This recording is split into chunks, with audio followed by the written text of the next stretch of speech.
एक थे आचार्य द्रोण, बताते थे अर्जुन धनुष से तीर किस तरफ दागना है। दूसरे होते हैं ड्रोन, शादियों में उड़ते हैं तो घर की आवाज करते हैं और जो लोग पुलाव निपटा रहे होते हैं उनको व्यवधान होता है। फिर होते हैं वो वाले ड्रोन जो देश की सुरक्षा से जुड़े होते हैं। पिछले कुछ दिनों से, खासतौर पर ऑपरेशन सिंदूर के बाद से आप लगातार ड्रोन्स के बारे में सुन रहे हैं, तो हमें लगा कि जब सुन रहे हैं तो समझ भी लें, और समझाने का काम होता है विद्वानों का, एक्सपर्ट्स का। ललन टॉप की इस खास पेशकश में आज की हमारी मेहमान हैं स्क्वाड्रन लीडर गिनी चौधरी, एयरफोर्स की रिटायर्ड ऑफिसर। बहुत बहुत स्वागत है आपका। Thank you sir. और ये जो ऑफिसर महोदया हैं हमारे साथ, इनका जो एक्सपर्टीज़ है, स्पेशलाइजेशन है, वो ड्रोन्स पर ही है। पहले ये धांसू किस्म के जहाज़ उड़ाती थी, फिर इन्होंने ड्रोन और ड्रोन के इर्द गिर्द की तमाम तकनीकी में दक्षता हासिल की। मैंने आपकी बहुत सारी तारीफ कर दी है इस लालच से कि अब आप मेरे व्यूअर्स को ये समझा देंगे कि जो इतने सारे फ्लाइंग ऑब्जेक्ट्स हैं दुश्मन देश की तरफ से आ रहे हैं, हम भेज रहे हैं, उनका सेंस क्या है। तो हम लोग आपकी सहूलियत के लिए स्क्रीन पर आपको तस्वीरें दिखाएंगे और फिर हम स्क्वाड्रन लीडर गिनी से ये रिक्वेस्ट करेंगे कि एक एक करके वो उसके इर्द गिर्द की चीज़ों को बिल्कुल लेमैन्स के टर्म में आप एक्सप्लेन कर दें। मानस जी, पहला ड्रोन दिखाइए। ये पहला ड्रोन है, क्या बोलते हैं इसको? Thank you Saurabh. इतनी तारीफ करने के बाद ना आपने मुझे रिस्पॉन्सिबिलिटी ज़्यादा बढ़ गई एक्चुअली जी। Okay, so this is our drone, जो है हेरॉन बोलते हैं इसको, जो हमने इजराइल से प्रोक्योर किया है। हेरॉन। अब इसका एडवांस वर्जन भी आ गया है हमारे पास, जिसको हेरॉन टीपी कहते हैं। तो ये ड्रोन कुछ नहीं, ये अप्रोक्सीमेटली इसका डायमेंशंस अगर आप देखेंगे, कितना बड़ा होता है ये? 16 मीटर के आसपास है, 16.5 precise, I don't remember clearly now. तो इतना बड़ा है, इसको शेल्टर से एक पायलट ही उड़ाता है। ये नहीं, खुद ऑटोनॉमस नहीं उड़ता। एक पायलट शेल्टर में, मतलब ग्राउंड में एक शेल्टर, एक क्यूबिकल मान लीजिए वो है, वहाँ से ये कंट्रोल होता है और वहाँ से इसको हम एनिमी टेरिटरी नहीं, अपने बॉर्डर्स पर भेजते हैं इंटेलिजेंस गैदर करने के लिए। तो ये इंटेलिजेंस गैदर करता है, सर्विलेंस, निगरानी रखता है बेसिकली बॉर्डर्स पे कि क्या हरकत हो रही है, कुछ एसेट्स मूव हुए हैं इधर उधर या नहीं, और उसकी पूरी लाइब्रेरी एक ड्रोन पायलट बनाता है, जो आगे ऐसे कॉन्फ्लिक्ट्स में या युद्ध में काम आती है। मतलब ये पता करता है कि मदरसे से अब बहावलपुर के कितने लोग निकल आए हैं ट्रेन होके, और चौकियों के इर्द गिर्द हैं, कितने दिन से घूम रहे हैं, और कब किसी बरसाती नाले से शेलिंग के आड़ में घुसने की कोशिश। तो इसकी इंपॉर्टेंस देखिए कितनी ज्यादा है। आज इंटेलिजेंस की सबसे ज्यादा इंपॉर्टेंस है। जो हम वॉरफेयर आज आपने देखा है, उसमें भी कन्वेंशनल तरीका नहीं था, उसमें हमने अपनी इंटेलिजेंस यूज करके उसके हिसाब से अपने टारगेट चुने और उसके हिसाब से हमने प्रिसिशन अटैक्स किए। तो थोड़ा अगर और समझा सकें किस तरह से ये होता है, मतलब जैसे जब हमारे फाइटर पायलट एयरबॉर्न हुए, हाँ जी, तब हेरॉन की जो इंटेलिजेंस थी वो किस तरह से काम आई? सी, हेरॉन फाइटर बिल्कुल अलग अलग, रोल ही अलग है। फाइटर इंटेलिजेंस गैदरिंग, हाँ, इंटेलिजेंस जो ये गैदर करता है वो एक फाइटर जहाज भी करता है, क्योंकि फाइटर एक मल्टी रोल प्लेटफॉर्म है जो दुश्मन को मारेगा भी, वहां से इंटेलिजेंस भी गैदर कर सकता है। बहुत सारे रोल्स हैं उसके। पेट्रोलिंग का रोल है, एयर में पेट्रोलिंग करते हैं, इसको हम कैप बोलते हैं, combat air petrol, combat air patrolling बोलते हैं जिसको हम। सो इसमें अगर आप देख सकते हैं, ये हमारे पेलोड्स हैं।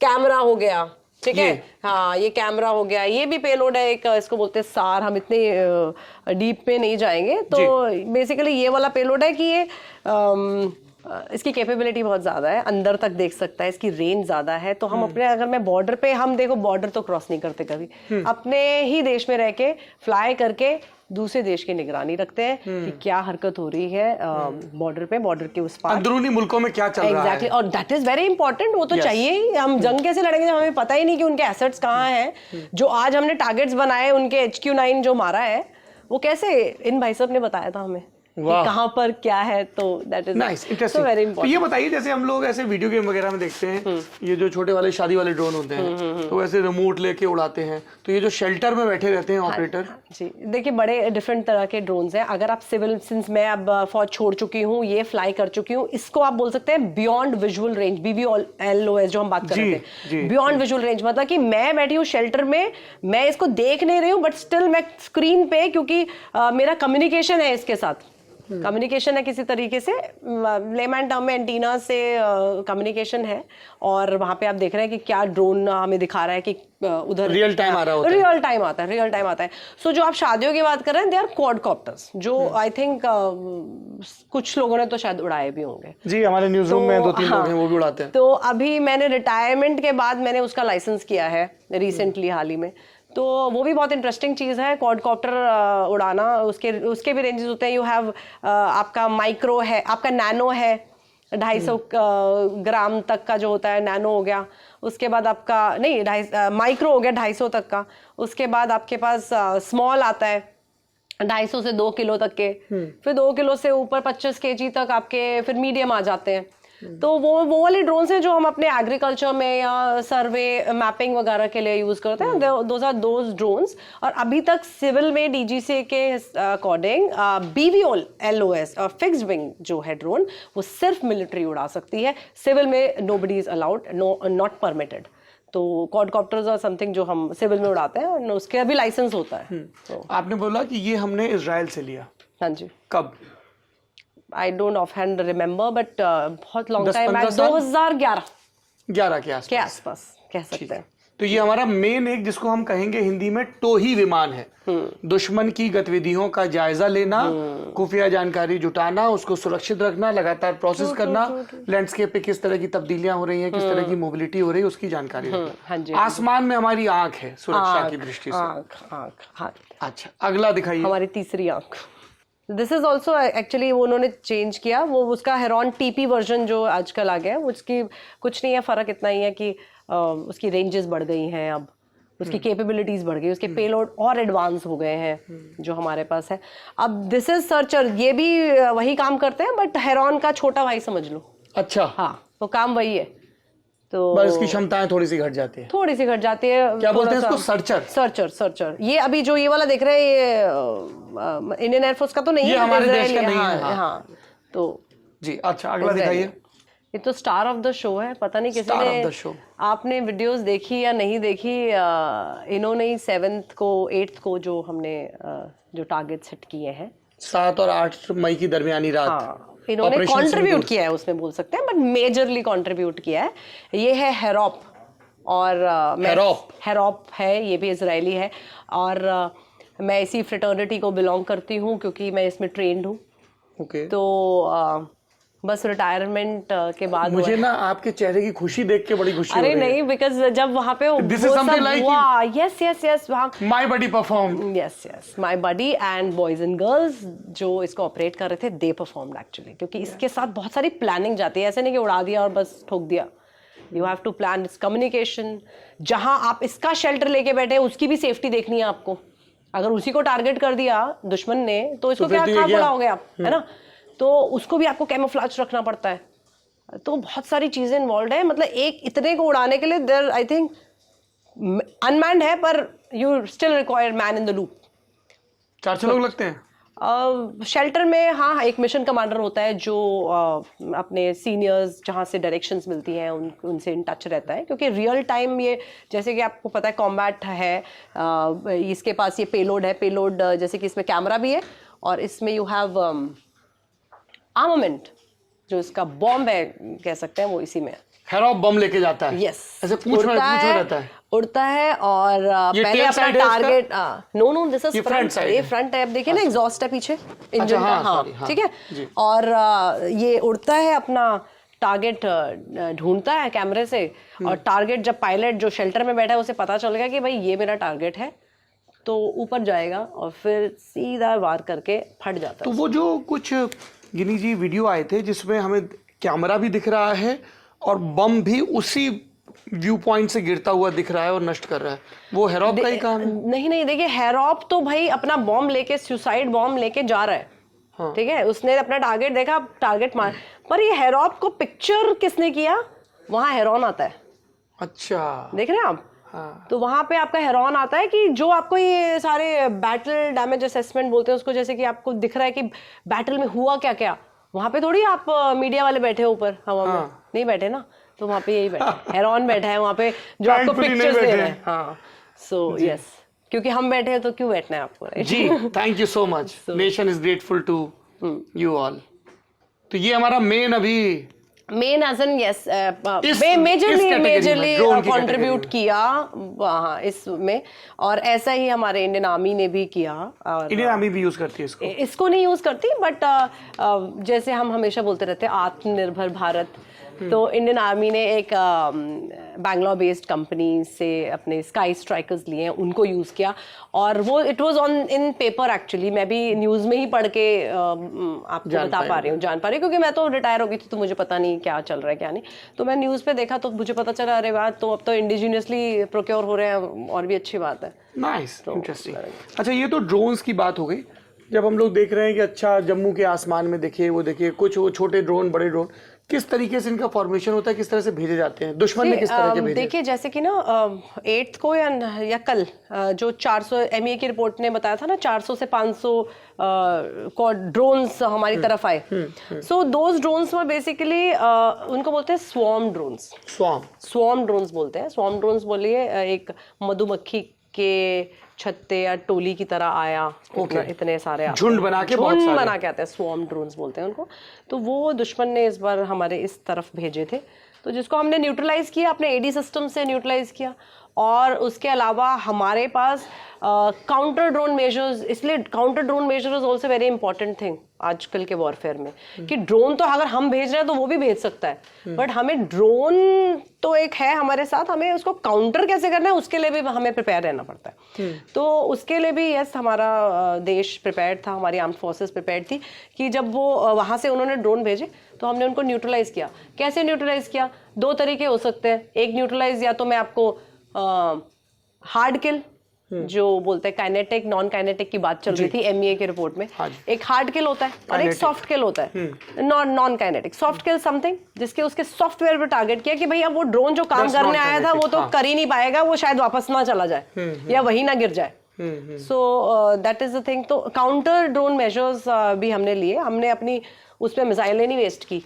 लाइक पीपल थिंक कि एयर डिफेंस है तो भाई everybody was talking about S-400 हमारा सुदर्शन चक्र है। S-400 हमें बड़े बड़े कामों के लिए रखना है, ये छोटे छोटे ड्रोन्स के लिए वी डोंट यूज S-400। बड़े काम जैसे उनका फाइटर प्लेन आए, ऑफ कोर्स यस, बड़े काम ऐसे ही F-16 गिराने के लिए, FC-17 के लिए। हाँ जी। और आप देखिए ये पूरा जितने भी उनके रॉकेट लॉन्च हो रहे थे, आप वीडियोस में भी घूम रहा था। खैर अभी जब तक वो तो सबके लिए एक ही मैसेज था एज सिटीजन्स ऑफ इंडिया, क्योंकि मैं हमेशा बोलती आ रही हूँ जब से जितनी भी मीटिंग हो रही है कि ये वॉर 2 आर्म्ड फोर्सेस के बीच में नहीं है ना, ये वॉर है देशों के बीच में। और देश में यहाँ आता है सिविलियंस का सबसे इम्पोर्टेंट रोल कि मिस इन्फॉर्मेशन को ट्रस्ट नहीं करें, है ना, क्योंकि बिकॉज फौजी जो बॉर्डर पर है वो इसी विश्वास से है कि बैक देयर, बिकॉज आप ही लोगों के लिए है सब, तो back there people are trusting अस।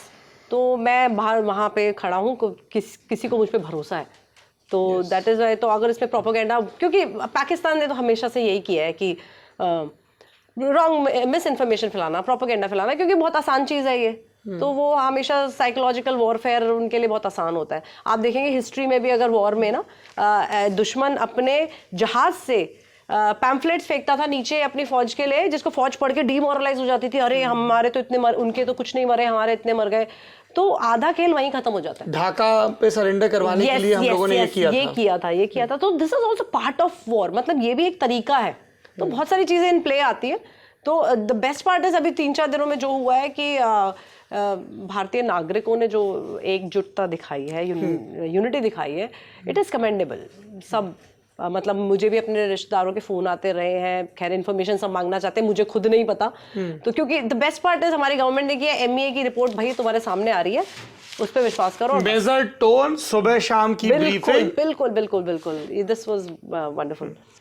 कुछ टर्म्स हैं जो हम लोग बार बार सुन रहे थे, जैसे एक टर्म जो बहुत ज्यादा सुनते हैं वो है डॉग फाइट। ओके, ये क्या होता है?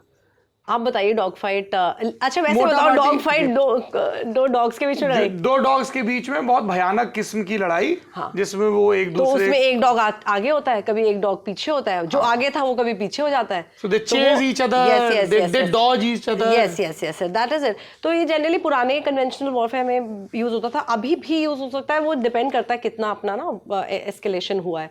तो Is it ये only dog used for fight fighter planes? Fighter planes only, yes.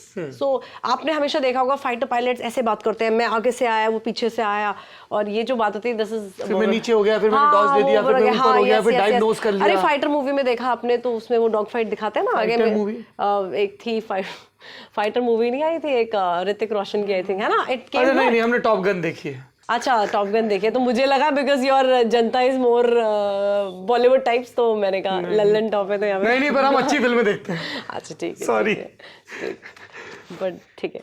Top gun तो देखी होगी ना, it's a cult film, obviously हाँ, ऑब्वियसली। तो मैं just because I wanted audience to relate, तो इसलिए मैंने फाइटर मूवी बोला। टॉप गन देखिए, मैवरिक देखिए, सबटाइटल लगा के देखिए, बेहतर फिल्म है। यस। अगर आपने टॉप गन देखी है, फिर और मुझे उसमें श्री टॉम क्रूज है। जिसने टॉप गन देखी है वो ये सवाल पूछेगा ही नहीं।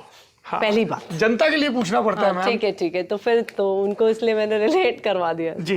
दूसरा टर्म आता है BVR, अभी आपने जिक्र भी किया, बियॉन्ड विजुअल रेंज। मतलब आप कोई ऑब्जेक्ट उड़ा रहे हो जो आपकी नजर से परे है, मेरी नजर से परे है, पर मैं उसको उड़ा पा रही हूँ, तो बियॉन्ड विजुअल रेंज हो गया। ओके। फिर एक आता है WVR, with in visual range. हाँ, विजुअल रेंज, हाँ, दिख रहा है सामने।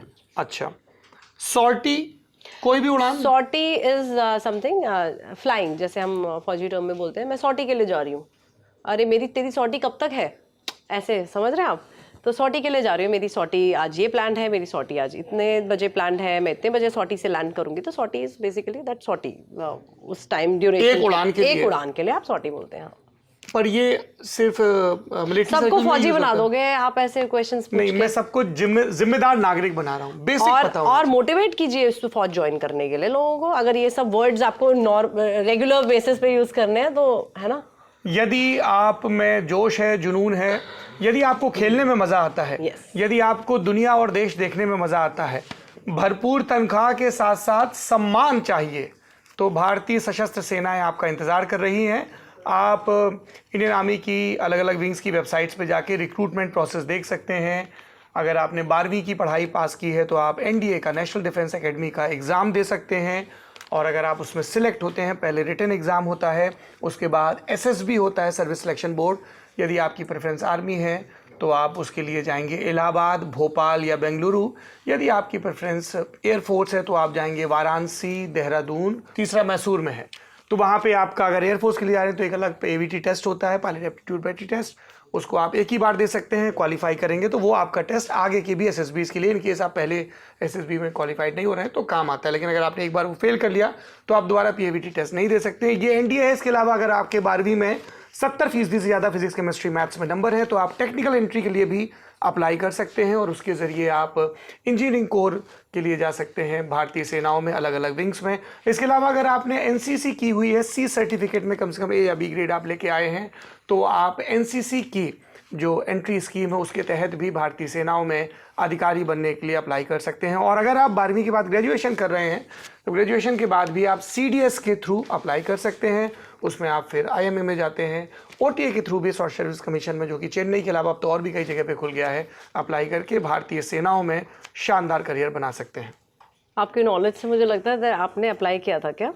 जी, मैं I am married to a फौजी बच्चा। हाँ, yes, we discussed about that. तो मेरे परिवार में बहुत सारे फौजी हैं जो भारतीय सेना, वायुसेना और नौसेना में, तो उनको इम्प्रेस करने के लिए सब रखना पड़ता है। जी। हवाई हमले से जुड़े हुए कुछ टर्म्स हैं मैम। एक तो एयर स्ट्राइक है जो हम सबको पता ही है। एक टर्म बार बार इस्तेमाल होता है, प्रिसीजन स्ट्राइक। इसका क्या तात्पर्य है?